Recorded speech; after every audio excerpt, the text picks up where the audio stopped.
Information station 1370 WOCA. Ocala.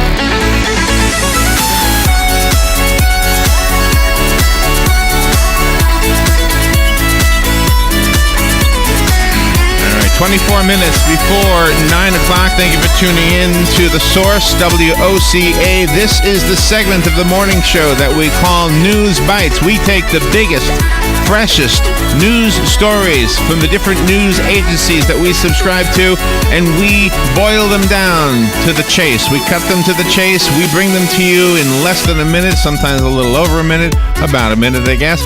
We call it News Bites for that very reason. We keep them short, we get to the point, and we move on to the next one. This is your opportunity every morning to get all the news that the rest of the news world is talking about all day today, and we bring them to you rapid fire style. And when I say we, I mean Robin McBlain and myself.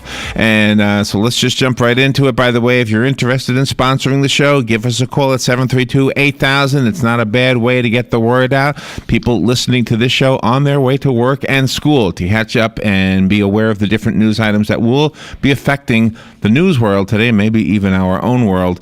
The first story is from NBC, actually. We will do, by the way, our best to make sure we let you know where we get these stories from when we have that information. It doesn't always appear on the stories. All right, the first one. A family in suburban Boston hopes to change the phrasing of the Pledge of Allegiance to remove two words they claim violate students' rights. The family is challenging the pledge, which students recite daily in United States public schools, claiming the words "under God" violate the state's equal rights laws. The plaintiffs, who have requested anonymity through their lawyers, are taking an unconventional approach to challenging the pledge. Past cases argued the words "under God" violated the Constitution's separation of church and state. Congress added "under God" to the pledge in 1954. This case, however, makes a different argument.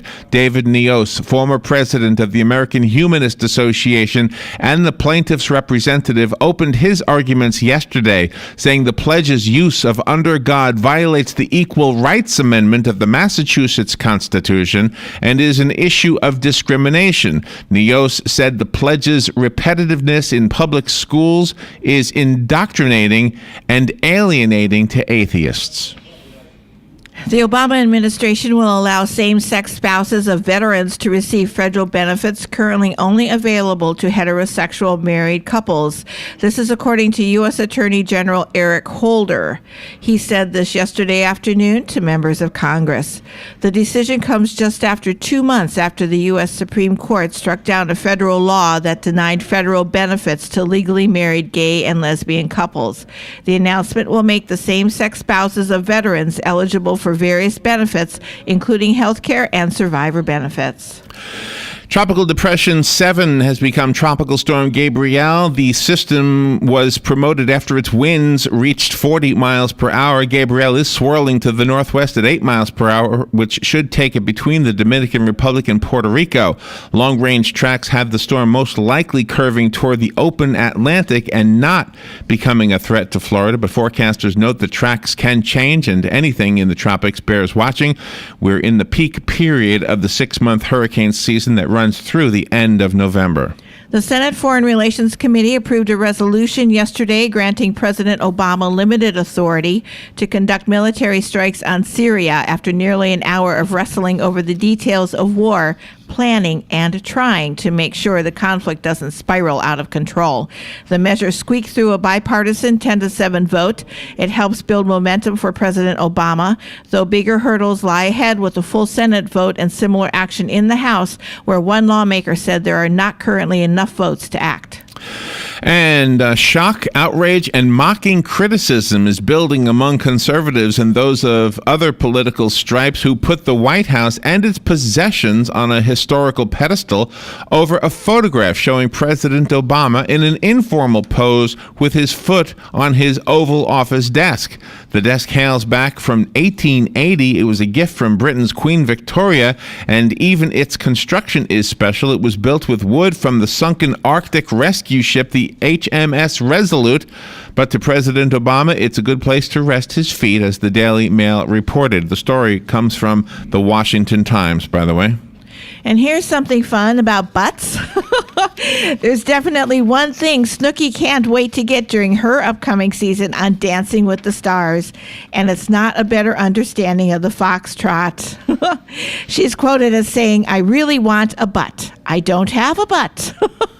I have like a pancake butt, so I'd like a little bump for a butt."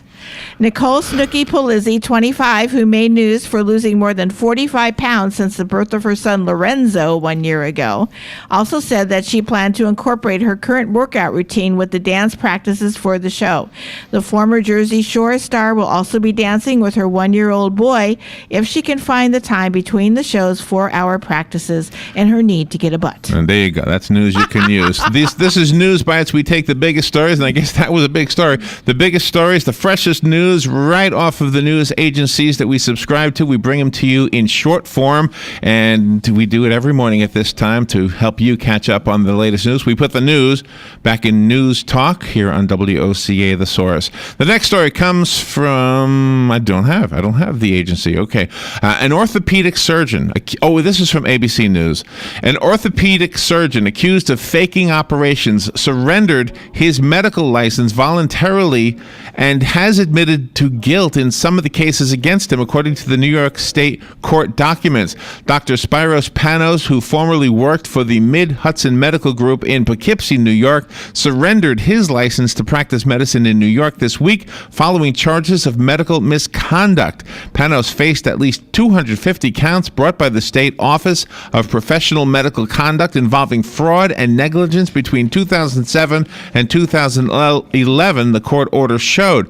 In his response to his license surrender order, Panos admitted that he failed to render appropriate care, did not maintain accurate medical records, and submitted bills for 7 former patients for which he was not entitled to payment. In other words, he didn't, it was a fake operation. Oh. Trying to just shorten that real quickly because it's kind of long. The identities of the patients were removed from court documents to maintain their privacy. But anyway, the surgeon was accused of faking operations. Oh, my gosh. Wow. According to a new study, the 401k savings account is not adequately providing for people's retirement and is adding to the nation's growing wealth inequality. The report from the Economic Policy Institute, a liberal-leaning public policy think tank, illustrates how the shift from pensions to individual savings accounts has affected retirees. The authors find that it is the wealthiest workers who are benefiting the most because they can actually contribute enough to make 401k plans work for retirement. A federal jury in New York ruled on Tuesday that a man who identifies himself as black and Hispanic and the nonprofit he founded must pay punitive damages to an African-American employee after a previous ruling that the use of the N-word is inappropriate among minorities in a workplace. The ruling stems from a lawsuit filed by Brandy Johnson, who is African-American, against Strive, S-T-R-I-V-E. It's an acronym for something, which is the employment center where she worked, claiming that she was a victim of a hostile workplace after enduring verbal harassment and a series of statements filled with profanity and racial slurs from her supervisor. The employment center in East Harlem argued that the use of the word was part of a tough love culture. The jury ruled on Tuesday that center founder Bob Carmona must pay $25,000 and his organization must pay $5,000 in punitive damages. That story comes to us from CNN. If a monster earthquake struck off Alaska's coast, tsunami waves would rush toward California, crippling the nation's busiest port complex and flooding coastal communities. This just in a report that was released yesterday afternoon. The potential impacts, based on a hypothetical magnitude 9.1 jolt off the Alaskan peninsula, were detailed by a team led by the U.S. Geological Survey to help emergency responders prepare. Tsunamis are a rare but real threat in California. After the 2011 Japan disaster, tsunami waves raced across the Pacific, damaged boats and docks in the commercial fishing village of Crescent City. This is from CBS News. President Obama landed in Russia this morning for this week's G20 summit, but will be busy on the sidelines trying to make the case to his prickly Kremlin counterpart to ease off supporting the regime of Bashar al-Assad in Syria ahead of possible military strikes by the United States.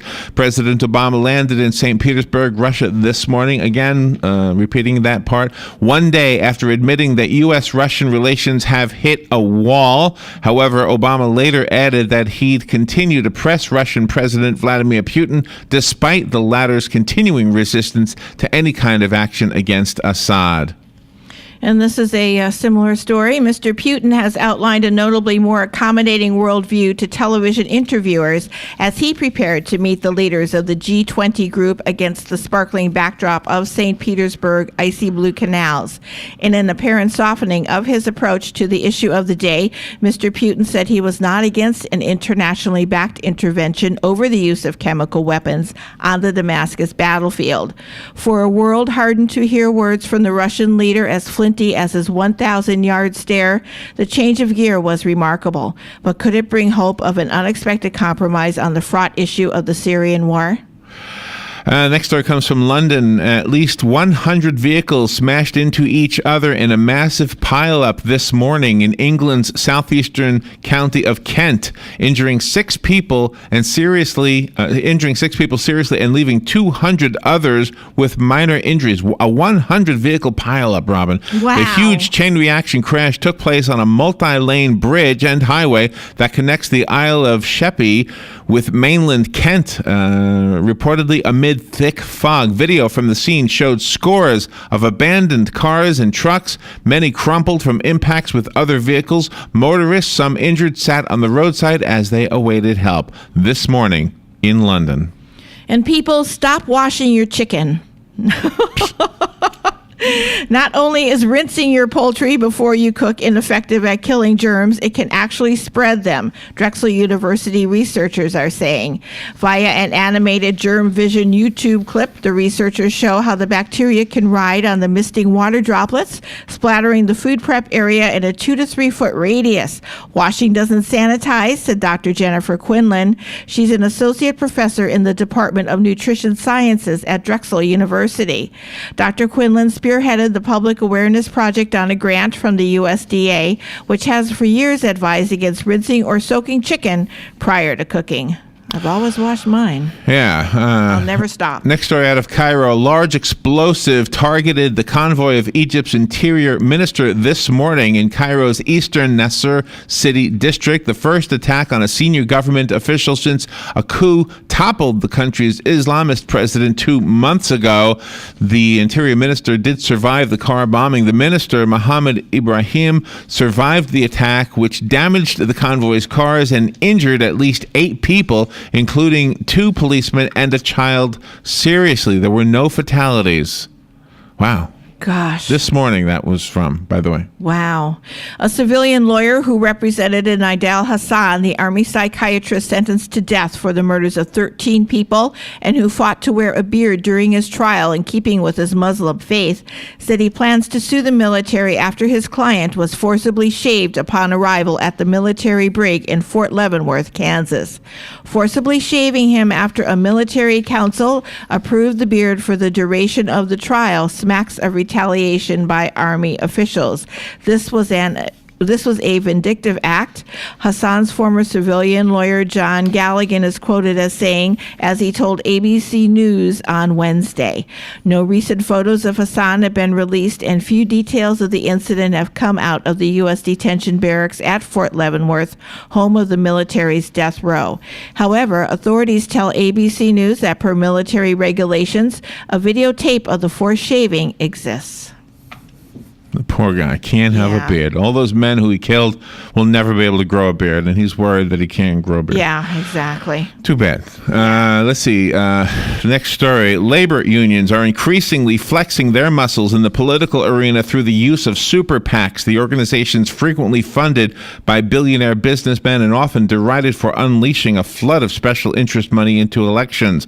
During the first half of this year, unions contributed $10 million to the political committees, which are permitted to accept donations of unlimited size from individuals, corporations, and labor groups, more than 5 times the $1.7 million they gave during the first 6 months of 2011, the last off-election year. Union giving accounted for roughly $1 out of every $6 raised by all super PACs during the first half of 2013. The information I just read from the Center for Public Integrity in a review of federal campaign finance filings. U.S. automakers General Motors, a Fortune 500 company, Ford Motor, a Fortune 500 company, and the Chrysler Group all reported double-digit percentage increases in sales in August.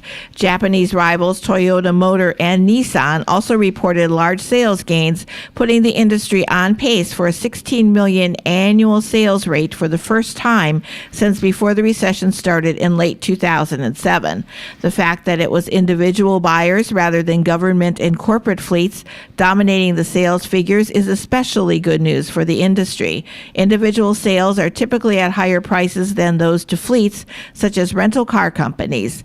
Michelle Krebs, the senior analyst for Edmunds, said it was the lowest percentage of August fleet sales in the more than 6 years that her firm has been tracking such sales, from CNN News. You're listening to the segment of the morning show that we call News Bites. We take the biggest, freshest news stories off of the different news agencies that we subscribe to here at WOCA The Source, and we bring them to you in summarized form. We speak to you in one paragraph at a time and then move on to the next story. These are the biggest, freshest news stories. We put the news back in News Talk. Remember, we are looking for sponsors to this show, so it stays on. If you would like to be one of those sponsors, give WOCA a call, 732-8000.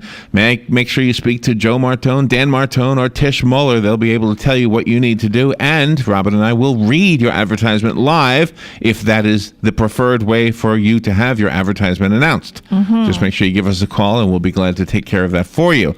Here's another news story. Where is this one from? This is from ABC? It's from ABC. ABC, okay. Pushing to make the industry dream of 4K televisions a market reality, Samsung unveiled a mammoth new 98-inch model this morning. Wow. At the IFA Electronics Show, and perhaps more notably, an OLED prototype with the higher screen resolution. Don't know what OLED means. TV makers eager to find a new selling point for TVs now that flat panels are no longer a novelty are hoping that quadrupling the number of pixels to the 4K range, which is 4096 by 2, 160 is one option called the Ultra High Definition, or UHD. That's a notable change as long as you're sitting close enough to your TV. But the OLED, Organic Light Emitting Diode, that's what OLED stands for, shift is potentially bigger since it uses a higher contrast technology and much deeper blacks than today's LCD panels. OLED has proved hard to bring to market, though, which is why it's significant that Samsung showed the OLED this morning at the show, which is happening in Europe. Wow. Okay, which would explain how it happened this morning. Wow, 98-inch TV. Holy mackerel. That's about the size of this window because it's diagonally, right? 98 inches diagonally, yes. Wow. 250 centimeters if you speaking that language? Gosh. Coalition forces do not have any plans to completely withdraw from Afghanistan by the end of next year, according to the commander of NATO ground forces in Afghanistan. U.S. Army Lieutenant General Mark Milley says there is no indication whatsoever all troops of the International Security Assistance Force will leave the country. This is according to a story by Stars and Stripes. We are going to change our mission, and we are going to reduce in size and scope, according to Milley. The current NATO mandate ends on December 31st, 2014, but there's another mission that follows that's called Resolute Support, which is currently in planning. So we're not getting out of there anytime soon. Former President Bill Clinton said yesterday that the role of government is to empower people to have better life stories by working with the private sector, NGOs, and citizens. And Obamacare helps achieve that goal, he says. He went on to say, quote, "I have believed all my life that the role of government was to work with the private sector and non-governmental groups and communities and ordinary citizens, essentially to empower people to have better life stories." And that's what this whole issue is about. Clinton said that in a speech explaining Obamacare in Little Rock, Arkansas, yesterday, on Wednesday. And Senator Marco Rubio is blasting an $8.7 million television advertising campaign to promote Obamacare in the lead up to a key launch date that is being targeted. Senator Marco Rubio calls the effort a blatant misuse of federal dollars. The Florida Republicans said Tuesday that such spending is unconscionable, considering the uncertainty of the law, and urged the Department of Health and Human Services to halt the spending. Here is a quote from Marco Rubio: "Until critical questions can be answered regarding the availability and type of health insurance to be provided by Obamacare, it is unconscionable to spend taxpayer dollars to promote and advertise Obamacare plans that have not yet been finalized." We got the next story from Bloomberg News. Surging oil and natural gas production brought on by hydraulic fracturing, also known as fracking, is lifting the U.S. economy by lowering energy costs for consumers and manufacturers, according to an industry-funded report. In 2012, the energy boom supported 2.1 million jobs, added almost $75 billion in federal and state revenues, contributed $283 billion to the gross domestic product, and lifted, this is the important part, lifted household income by more than $1,200, according to the report released yesterday by IHS CERA, C-E-R-A. The competitive advantage for United States manufacturers from lower fuel prices will raise industrial production by 3.5% by the end of the decade, according to the report from CERA, which provides business advice for energy companies. I don't know. I didn't see my pay raise $1,200. Companies supplying data for credit reports must investigate consumer disputes sent to them from credit bureaus, the U.S. Financial Protection Watchdog said. The Consumer Financial Protection Bureau, in a bulletin released yesterday, said companies that supply consumer information, called furnishers, are also responsible for reviewing all relevant information that accompanies the disputes, including consumer-submitted documents. Director Richard Cordray is quoted as saying, "Credit reports play a critical role in the lives of consumers. Given the importance of these reports, consumers need to know that their documents are being reviewed when they dispute what they believe is a mistake on a report. Today's bulletin helps ensure that the right people will be doing just that," according to UPI.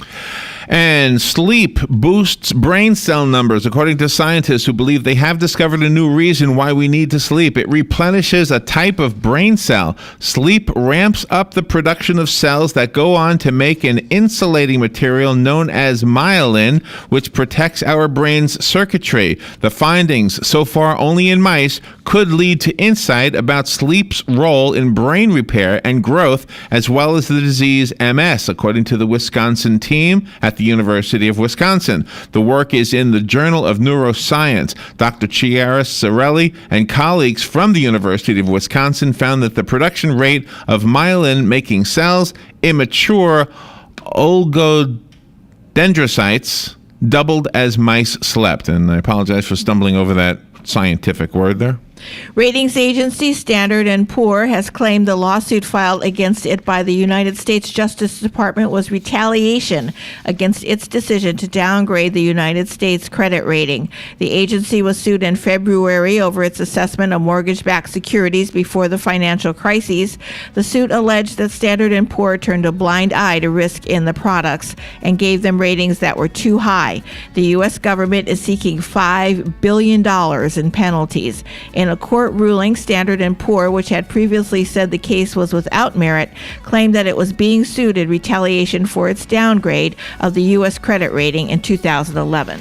All right, we're done with the News Bites. This is the program we created so you could catch up on all of the big stories happening right now around the world, around the nation, and around the state. Robin and I will bring this to you each morning from 8:35 till 9.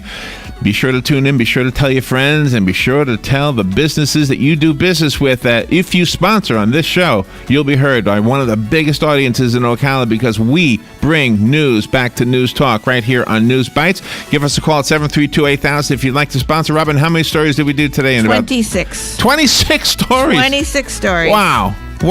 Either we're getting faster or the stories are getting shorter. We're getting good at summarizing, I think. Hopefully the news is getting out there. Keep it up. We're doing pretty good here. This is The Source, WOCA Ocala. Stay tuned. It's time for Veterans News. We'll be back.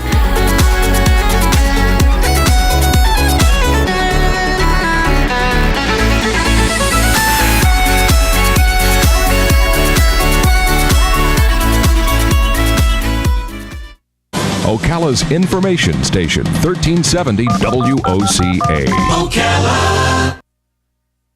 ABC News Now. I'm Karen Chase. Get out of my Gmail. That's the message from plaintiffs in a class action suit against Google, who claim the company violated privacy laws by scanning their email. The case goes to court in California today. Google attorneys say it's legal and lets Google better target users with ads. A showdown over Syria is brewing in St. Petersburg, Russia, where President Obama has arrived for the G20 summit to lobby support for a strike on Syria and is likely to run into Russian President Vladimir Putin, who is staunchly against it. It's a Walmart walkout. Thousands of employees plan to picket outside the big box stores in more than 12 states to demand better wages and benefits.